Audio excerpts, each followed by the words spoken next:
Welcome back to Dave We Didn't Ask.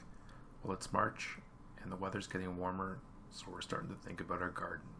So this week we're going to be starting some seeds. Most of my garden is grown from seed because it's an economical way to grow in bulk. The method I'm going to demonstrate today is relatively simple and can be done at your leisure, so you don't have to do it all at once. First thing that we need is a growing medium, and I like this Pro Mix all-purpose. It can be bought at most department stores, and then I add it to this tote. And be careful because it can be a bit dusty. To put the soil in, I really like these 72 cell greenhouse kits by PlantBest. They come with the soil cells and also a black plastic tray to capture moisture. And what's really good about these is they're detachable, so we can plant one section at a time, and we can also move them around in the tray if we need to. So first thing, we're going to fill up the cells with the dry soil. You could wet this to bring the dust down, but because I'm going to do this 1 9-pack at a time, I just fill it dry, and then I'll wet it after.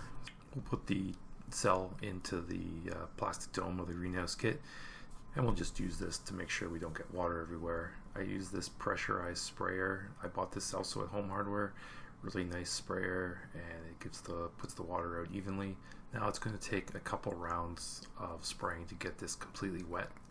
The soil medium is so dry at this point it doesn't take moisture readily, so we'll do this probably 3 or 4 times until we get it nice and wet. And now I'm using a pencil just to make the indentations for the seeds. If it wasn't wet enough at this point, I would just hit it again with the gun, and then we can go back and put more indentations.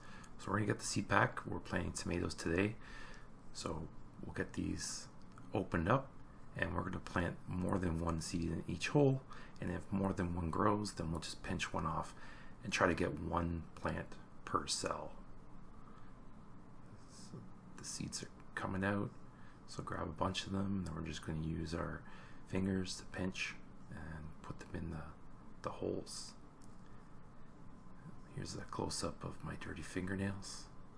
And if it didn't go in the hole, we can just use the tip of the pencil to push it in. Now we're just going to pinch it off and close any of the air bubbles, make sure everything's compact, and then hit it again with the gun. Make sure everything is nice and wet. Almost said moist, but I don't want to trigger anyone. I'm using half a popsicle stick here to label our plants. That way we can remember what we planted, because I have a terrible memory.